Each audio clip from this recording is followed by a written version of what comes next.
Olá pessoal, nesse vídeo vou demonstrar a resolução do exercício número 1 da lista de exercícios 6. Número misterioso. Elabore um algoritmo em fluxograma que informe um valor inteiro diferente de 0n. Esse será o número que deverá ser adivinhado. O algoritmo deve ficar pedindo para o usuário adivinhar o número. Caso o usuário erre, imprima se o número correto é maior ou menor do que o palpite. Só pare a execução quando o usuário adivinhar o número ou o usuário digitar 0. Então, nesse exercício, o algoritmo deve ter uma função para gerar um número aleatório. Esse número gerado na função deve ser descoberto pelo usuário. Além disso, vamos ter algumas regras. Caso o usuário digitar o número 0, o algoritmo será encerrado. Caso o número digitado pelo usuário seja igual ao número gerado pela máquina, devemos imprimir que o número digitado está correto.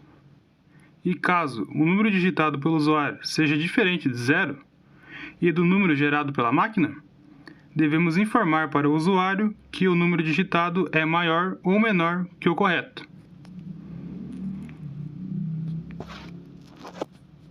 Então, passando para o algoritmo, vamos ter aqui um processo que vai definir que A recebe o valor de gerar aleatório.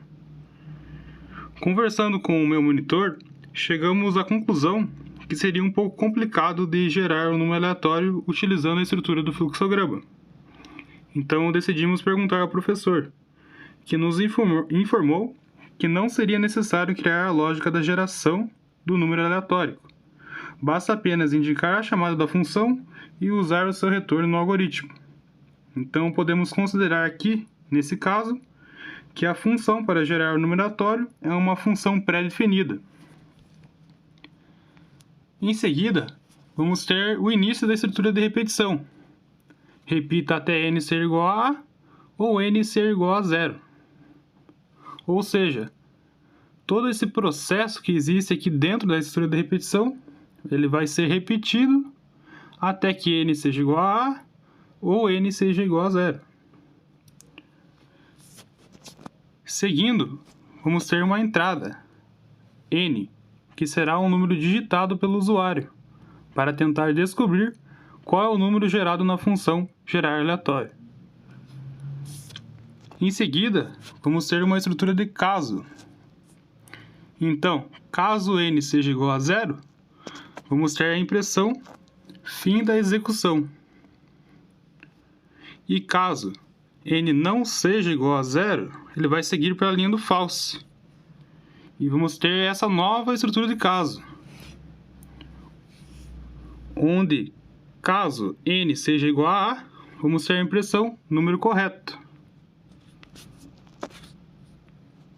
E caso n não seja igual a A, ele vai seguir pela linha do false. E vamos ter, por fim, a última estrutura de caso, onde n será maior que A. Caso n seja maior que A, ele vai seguir pela linha do true. E vamos ter a impressão o número correto é menor que o palpite. E caso n não seja maior que A, vamos ter a impressão o número correto é maior que o palpite. Então, esse processo será repetido até n ser igual a A ou n ser igual a 0. E a gente vai chegar ao fim do algoritmo. Então, passando aqui para o teste de mesa, vamos considerar que o valor aleatório seja igual a 5. Então, no primeiro passo, vamos ter a instrução que A recebe o valor da função gerar aleatório. Então, A vai ser igual a 5. No segundo passo, vamos ter o início da estrutura de repetição. No terceiro passo, vamos ter a entrada de n, que é o número digitado pelo usuário, para tentar adivinhar qual é o valor aleatório gerado pela máquina, que nesse caso foi 6. No passo número 4, vamos ter ali a estrutura de caso. n é igual a 0, então 6 é igual a 0? Não. Passamos para o próximo passo, passo número 5. n é igual a A, então 6 é igual a 5? Também não. Passamos para o passo número 6, Então, n é maior que a? Nesse caso, sim. Então, 6 é maior que 5. Então, a gente vai ter na saída o número correto é menor que o palpite. E no passo número 7, a gente vai ter o até ali da estrutura de repetição. Então, n é igual a 0? Nesse caso, não. Então, ele vai voltar no passo número 8 para o início da estrutura da repetição e o usuário vai digitar novamente a entrada, que a gente tem aqui no passo número 9. No passo número 10, a gente vai voltar para as estruturas de caso. Então, n é igual a 0? Então, 2 é igual a 0? Não. Passo número 11, n é igual a A? Então, 2 é igual a 5?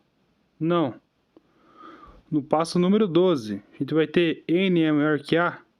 Também não. Então, 2 não é maior que 5. Então, a gente vai ter a saída, o número é maior que o palpite. No passo número 14, no passo número 13, a gente vai ter novamente ali o final da estrutura de repetição, que é n é igual a A ou n é igual a 0. Nesse caso, não. Então, a gente vai voltar para o início da estrutura de repetição. E no passo número 15, a gente vai ter novamente a entrada digitada pelo usuário. Então, n vai ser igual a 4. No passo número 16, vamos voltar para as estruturas de caso. Então, n é igual a 0? Então, 4 é igual a 0? Não. Passo número 17, n é igual a A? Então, 4 é igual a 5? Também não.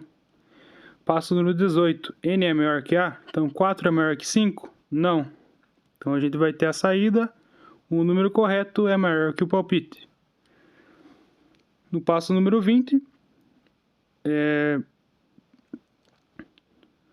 no passo número 19, vamos ter novamente o final da estrutura de repetição ali. Então, n é igual a A ou n é igual a 0? Então, nesse caso, ele não vai ser. Então, no passo número 19, vamos ter novamente o até ali da estrutura de repetição. Então, n é igual a A ou n é igual a 0? Não. No passo número 20, a gente vai voltar para o início da estrutura de repetição. E no 21, a gente vai ter novamente a entrada do usuário, o n. Nesse caso, o usuário digitou o número 0. Então, no passo 22, que é n é igual a 0, nesse caso, sim. Então, a gente vai ter a saída, fim da execução. E no passo 23, que é novamente ali o até da estrutura de repetição. Então, n é igual a ou n é igual a 0. Então, dessa forma, a gente chega no fim do teste de mesa.